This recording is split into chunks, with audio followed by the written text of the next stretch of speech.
لک الحمد یا اللہ والصلاة والسلام علیک یا سیدی یا رسول اللہ۔ خیر آبادی رضوی درس نظامی کے شرکاء، طلباء و طالبات، آپ کی کلاس کا سیار محمد ضیاء الحق چوہان عرض گزار ہوں۔ 5 اکتوبر 2025 کو ہمارا چوتھا پیپر تھا ہفتہ وار۔ اس پیپر میں 6 سوالات دیے گئے تھے۔ پہلا سوال لازمی تھا اور باقی کوئی بھی 4 سوالات کے جوابات لکھنے تھے۔ پہلا سوال یہ تھا کہ ابتدائی باتوں والی پوری نظم زبانی رقم کیجیے۔ یہ فارسی قاعدہ ہے علامہ مولانا مفتی محمد عبدالرشید فتح پوری رحمۃ اللہ علیہ کا۔ اس کی شروع میں مولانا عبدالسمیع بے دل رام پوری رحمۃ اللہ تعالیٰ علیہ کی ایک نظم ہے جس کا عنوان ہے ابتدائی باتیں۔ اس کے بارے میں سوال تھا کہ یہ پوری نظم زبانی لکھیے، یا پھر اردو، عربی، فارسی میں مصدر کی پہچان اور فارسی مصدر سے کتنے افعال بنتے اور ہر فعل کے کتنے صیغے ہوتے ہیں اور صیغوں کی علامات کیا کیا ہیں، تفصیل سے رقم کیجیے۔ یعنی سوال نمبر 1 لازمی تھا اور اس میں آپشن بھی تھا، 2 چیزیں تھیں، 2 میں سے 1 کرنی تھی۔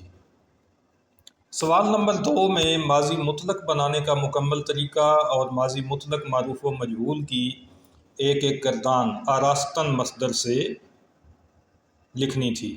تیسرے سوال میں ماضی استمراری کی وجہ تسمیہ پوچھی گئی تھی، اس کے بنانے کا طریقہ، اور اردو میں ماضی استمراری کی آسان پہچان اور رفتاً مصدر سے اس کی معروف و مجہول کی گردانیں لکھنی تھیں۔ چوتھے سوال میں ماضی قریب اور ماضی بعید، ان کی تعریف، ان کے بنانے کا طریقہ، گفتن اور شنیدن مصدر سے ان کی ایک ایک گردان لکھنی تھی، معروف و مجہول دونوں طرح سے۔ پانچویں سوال میں ماضی شکی کی تعریف اور اس کے بنانے کا مکمل طریقہ بیان کرنا تھا اور شستن مصدر سے اس کی معروف و مجہول کی گردان لکھنی تھی۔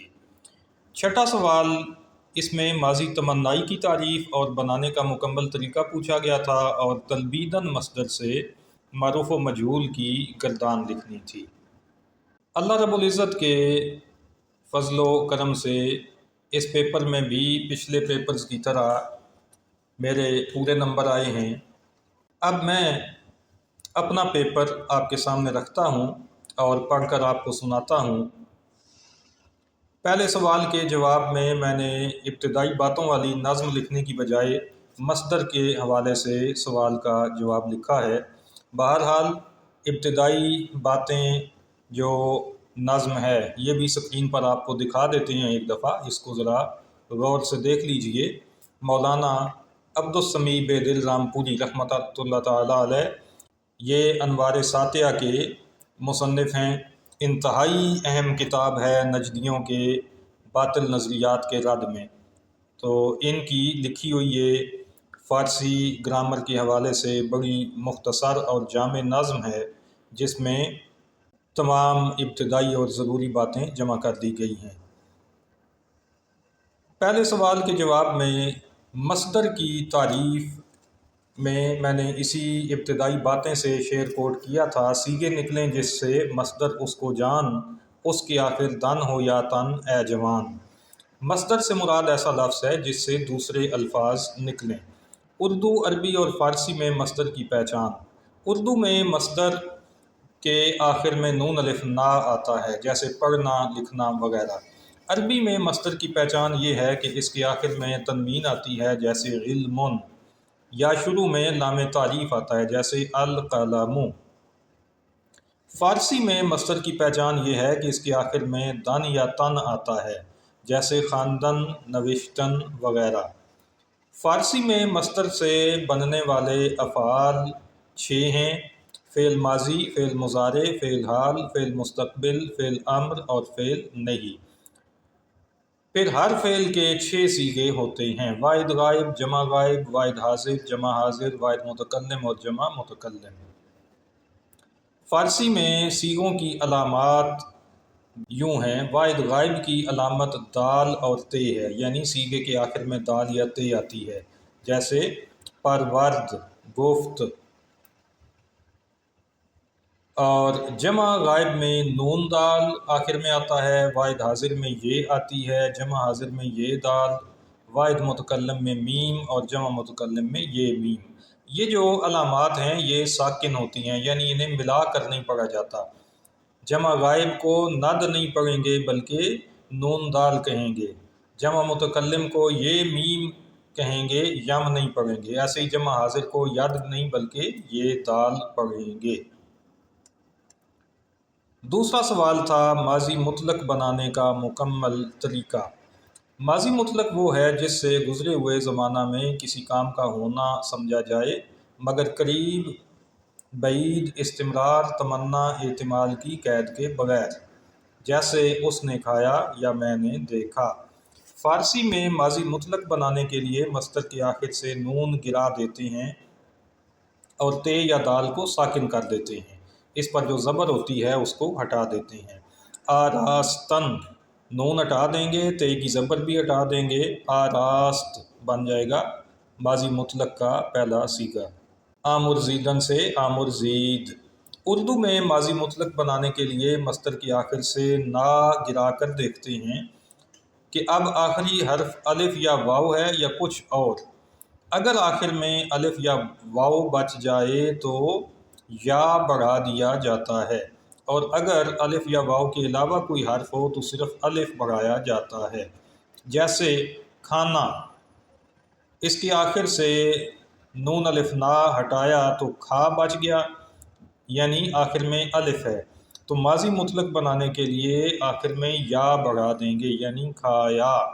یوں ہی دھونا، اس میں نا ہٹائیں گے تو دھو رہ جائے گا، واو آخر میں رہ گئی، جب آخر میں الف یا واو بچے تو پھر یہ الف یا بڑھایا جاتا ہے، تو یہ دھونا سے دھویا ہو جائے گا۔ اب ایک اور مثال دیکھ لیں، سنوارنا، نون الف نہ ہٹائیں گے تو باقی رہ جائے گا سنوار، یعنی آخر میں رے بچ گئی ہے، الف اور واو نہیں بچا۔ تو الف اور واو نہ ہو، کچھ اور بچ جائے تو پھر صرف الف کا ہم نے اضافہ کرنا ہوتا ہے، تو یہ ہو جائے گا سنوارا، سنوارنا سے سنوارا۔ آراستن مصدر سے ماضی مطلق معروف اور مجہول کی گردانیں لکھنی تھیں۔ آراستن کا نون گرا کر تے کو ساکن کیا تو ماضی مطلق کا واحد غائب کا صیغہ بن گیا آراست۔ اب صیغوں کی علامات بدل بدل کر ماضی مطلق معروف کی گردان کی جائے گی۔ آراست، آراستند، آراستی، آراستید، آراستم، آراستین۔ اس نے سنوارا، انہوں نے سنوارا، تو نے سنوارا، تم نے سنوارا، میں نے سنوارا، ہم نے سنوارا۔ ماضی مطلق معروف کے واحد غائب کے صیغے کے آخر میں ہے شد بڑھانے سے ماضی مطلق مجہول بن جاتا ہے۔ آراستن مصدر سے ماضی مطلق مجہول کی گردان یہ ہے، آراستہ شد وہ سنوارا گیا، آراستہ شدند وہ سنوارے گئے، آراستہ شدی تو سنوارا گیا، آراستہ شدید تم سنوارے گئے، آراستہ شدم میں سنوارا گیا، آراستہ شدیم ہم سنوارے گئے۔ تیسرا سوال ماضی استمراری کی وجہ تسمیہ۔ استمرار کا معنی ہے کسی کام کا جاری رہنا، مکمل نہ ہونا۔ چنانچہ اگر کوئی کام گزرے ہوئے زمانے میں جاری رہا ہو یعنی مکمل نہ ہوا ہو تو اسے ماضی استمراری کہا جاتا ہے، اس کا دوسرا نام ماضی ناتمام ہے۔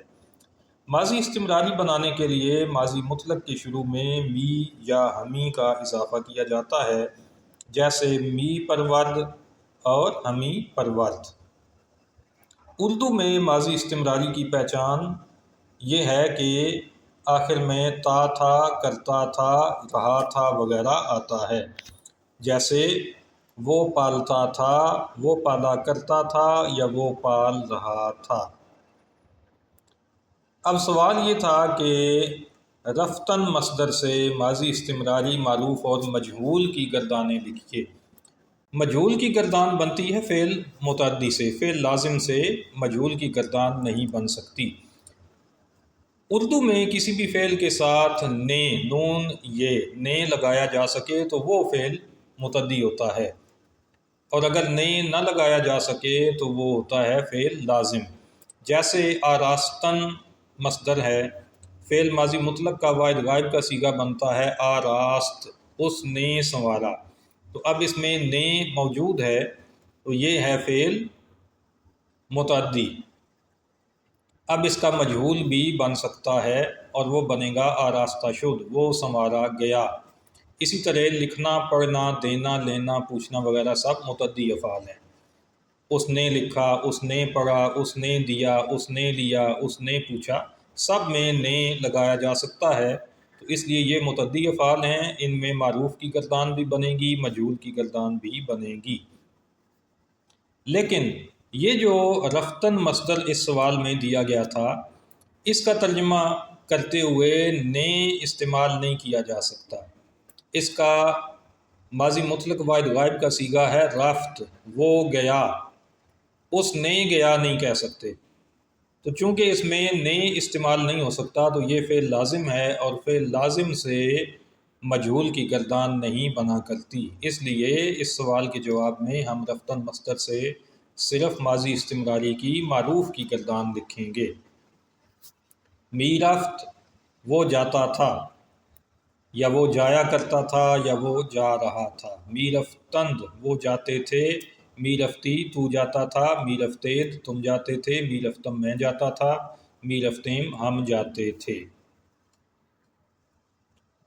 چوتھا سوال آپشن تھی، 4 سوال حل کرنے تھے پہلے کے علاوہ، تو چوتھا میں نے اس وقت چھوڑا تھا، لیکن آپ کے لیے یہ میں نے یہاں پہ حل کر دیا ہے۔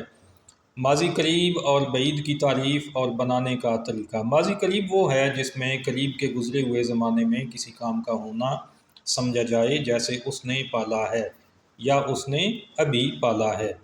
ماضی مطلق معروف کے آخر میں ہے است لگانے سے ماضی قریب معروف بنتا ہے، جیسے پرورد اس نے پالا سے پروردہ است اس نے پالا ہے یا اس نے ابھی پالا ہے۔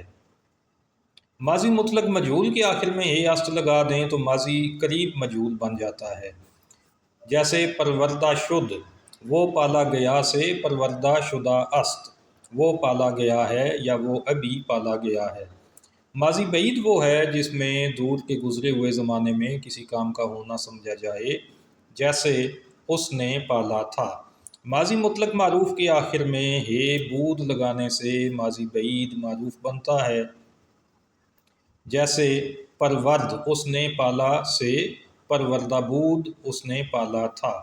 اور ماضی مطلق مجہول کے آخر میں ہے بود لگانے سے ماضی بعید مجہول بنتا ہے، جیسے پروردہ شد وہ پالا گیا سے پروردہ شدہ بود وہ پالا گیا تھا۔ اب گفتن مصدر سے ماضی قریب کی معروف و مجہول کی گردانیں ہیں۔ ملاحظہ کیجئے، گفتہ است اس نے کہا ہے، یہ ماضی قریب معروف ہے۔ گفتہ اند انہوں نے کہا ہے۔ گفتہ ای تو نے کہا ہے۔ گفتہ اید تم نے کہا ہے۔ گفتہ ام میں نے کہا ہے، اور گفتہ ایم ہم نے کہا ہے۔ واحد حاضر میں ہے کے اوپر حمزہ لگا کر اس کو ای پڑھا جاتا ہے، گفتہ ای۔ ماضی قریب مجہول، گفتہ شدہ است وہ کہا گیا ہے، گفتہ شدہ اند وہ کہے گئے ہیں، گفتہ شدہ ای تو کہا گیا ہے، گفتہ شدہ اید تم کہے گئے ہو، گفتہ شدہ ام میں کہا گیا ہوں، اور گفتہ شدہ ایم ہم کہے گئے ہیں۔ شنیدن مصدر سے ماضی قریب معروف و مجہول کی گردان۔ ماضی قریب معروف کی گردان ملاحظہ کیجئے پہلے، شنیدہ است اس نے سنا ہے، شنیدہ اند انہوں نے سنا ہے، شنیدہ ای تو نے سنا ہے، شنیدہ اید تم نے سنا ہے، شنیدہ ام میں نے سنا ہے، شنیدہ ایم ہم نے سنا ہے۔ ماضی قریب مجہول، شنیدہ شدہ است وہ سنا گیا ہے، شنیدہ شدہ اند وہ سنے گئے ہیں، شنیدہ شدہ ای تو سنا گیا ہے، شنیدہ شدہ اید تم سنے گئے ہو، شنیدہ شدہ ام میں سنا گیا ہوں، شنیدہ شدہ ایم ہم سنے گئے ہیں۔ گفتن مصدر سے ماضی بعید معروف و مجہول کی گردانیں۔ پہلے ماضی بعید معروف کی گردان دیکھیے۔ گفتبود اس نے کہا تھا، گفتبودند انہوں نے کہا تھا، گفتبودی تو نے کہا تھا، گفتبودید تم نے کہا تھا، گفتبودم میں نے کہا تھا، گفتبودیم ہم نے کہا تھا۔ ماضی بعید مجہول کی گردان، گفتہ شدہ بود وہ کہا گیا تھا، گفتہ شدہ بودند وہ کہے گئے تھے، گفتہ شدہ بودی تو کہا گیا تھا، گفتہ شدہ بودید تم کہے گئے تھے، گفتہ شدہ بودم میں کہا گیا تھا، گفتہ شدہ بودیم ہم کہے گئے تھے۔ شنیدن مصدر سے ماضی بعید معروف کی گردان، شنیدہ بود اس نے سنا تھا، شنیدہ بودند انہوں نے سنا تھا، شنیدہ بودی تو نے سنا تھا، شنیدہ بودید تم نے سنا تھا، شنیدہ بودم میں نے سنا تھا، شنیدہ بودیم ہم نے سنا تھا۔ ماضی بعید مجہول کی گردان، شنیدہ شدہ بود وہ سنا گیا تھا، شنیدہ شدہ بودند وہ سنے گئے تھے، شنیدہ شدہ بودی تو سنا گیا تھا، شنیدہ شدہ بودید تم سنے گئے تھے، شنیدہ شدہ بودم میں سنا گیا تھا، اور شنیدہ شدہ بودیم ہم سنے گئے تھے۔ پانچواں سوال ماضی شکی کے بارے میں تھا۔ اس کو ماضی احتمالی بھی کہتے ہیں۔ یہ ماضی کی وہ قسم ہے جس سے گزرے ہوئے زمانے میں کسی کام میں شک سمجھا جائے، جیسے اس نے پالا ہوگا۔ ماضی مطلق معروف کے آخر میں ہے باشد لگانے سے ماضی شکی معروف بنتا ہے، جیسے پرورد اس نے پالا سے پروردہ باشد اس نے پالا ہوگا۔ ماضی مطلق مجہول کے آخر میں ہے باشد بڑھا دیں تو ماضی شکی مجہول بنے گا، جیسے پروردہ شد وہ پالا گیا سے پروردہ شدہ باشد وہ پالا گیا ہوگا۔ شستن مصدر سے ماضی شکی کی گردانیں لکھنی تھیں۔ شستن سے نون ہٹا کر تے کو ساکن کیا تو واحد غائب کا صیغہ بنا ماضی مطلق کا شست۔ اب اس کے آگے ہے باشد لگائیں گے تو ماضی شکی معروف بنے گا۔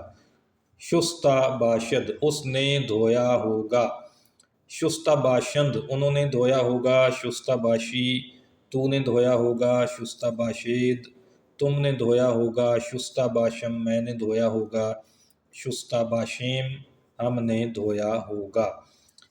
ماضی شکی مجہول کی گردان، شستہ شدہ باشد اسے دھویا گیا ہوگا، شستہ شدہ باشند انہیں دھویا گیا ہوگا، شستہ شدہ باشی تجھے دھویا گیا ہوگا، شستہ شدہ باشید تمہیں دھویا گیا ہوگا، شستہ شدہ باشم مجھے دھویا گیا ہوگا، شستہ شدہ باشیم ہمیں دھویا گیا ہوگا۔ چھٹا اور آخری سوال ماضی تمنائی کے متعلق تھا۔ ماضی تمنائی وہ ہے جس میں گزرے ہوئے زمانے میں کسی کام کی آرزو پائی جائے۔ کاش کہ اس نے کھایا ہوتا، کیا اچھا ہوتا کہ میں نے لکھا ہوتا، یہ انداز ہے ماضی تمنائی کا۔ ماضی مطلق معروف کے آخر میں یہ لگانے سے ماضی تمنائی معروف بنتا ہے، جیسے پرورد اس نے پالا سے پروردے کاش کہ اس نے پالا ہوتا۔ یہاں پر یاد رکھنے کی بات یہ ہے کہ یہ قاعدہ صرف 3 صیغوں واحد غائب، جمع غائب اور واحد متکلم پر لگایا جاتا ہے، جیسے پروردے، پروردندے، پرورد میں۔ باقی صیغوں یعنی واحد حاضر، جمع حاضر اور جمع متکلم کے ساتھ یہ کا استعمال مشکل ہوتا ہے، اس لیے ان کے شروع میں کاش کے لگا کر ماضی تمنائی بناتے ہیں، جیسے کاش کے پروردی، کاش کے پروردید، کاش کے پروردیم۔ ماضی مطلق مجہول کے آخر میں یہ لگانے سے ماضی تمنائی مجہول بنتا ہے، جیسے پروردہ شد وہ پالا گیا سے پروردہ شدے کاش کہ وہ پالا گیا ہوتا۔ معروف کی طرح مجہول میں بھی یہ قاعدہ واحد غائب، جمع غائب اور واحد متکلم کے لیے ہے، جبکہ باقی تینوں صیغوں میں کاش کے کا استعمال کیا جاتا ہے۔ اب تلبیدن مصدر سے ماضی تمنائی معروف اور مجہول کی گردانیں ہیں۔ ماضی تمنائی معروف، تلبیدن نون ہٹا کے دال کو ساکن کیا تو ماضی مطلق معروف بن گیا تلبید۔ اس کے آخر میں یہ لگی تو یہ ماضی تمنائی معروف کا واحد غائب کا صیغہ بنا تلبیدے، کاش کہ اس نے بلایا ہوتا، تلبیدندے کاش کہ انہوں نے بلایا ہوتا، اور واحد متکلم اسی انداز پہ بنے گا تلبید میں، کاش کہ میں نے بلایا ہوتا۔ باقی 3 صیغوں میں کاش کے شروع میں لگے گا، کاش کے تلبیدی، کاش کہ تو نے بلایا ہوتا، کاش کے تلبیدیت، کاش کہ تم نے بلایا ہوتا، کاش کے تلبیدیم، کاش کہ ہم نے بلایا ہوتا۔ ماضی تمنائی مجہول، تلبیدہ شدے، کاش کہ وہ بلایا گیا ہوتا، تلبیدہ شدندے، کاش کہ وہ بلائے گئے ہوتے، کاش کہ تلبیدہ شدی، کاش کہ تو بلایا گیا ہوتا، کاش کہ تلبیدہ شدید، کاش کہ تم بلائے گئے ہوتے، تلبیدہ شد میں کاش کہ میں بلایا گیا ہوتا، کاش کہ تلبیدہ شدیم، کاش کہ ہم بلائے گئے ہوتے۔ تو اب آب ذی وقار یہ تھا ہمارا چوتھا ہفتہ وار پرچہ فارسی قاعدے کا۔ اللہ تعالی ہمیں فارسی زبان سیکھ کر اپنے دین کو اچھی طرح سمجھنے اور سمجھ کر عمل پیرا ہونے کی توفیق عطا فرمائے۔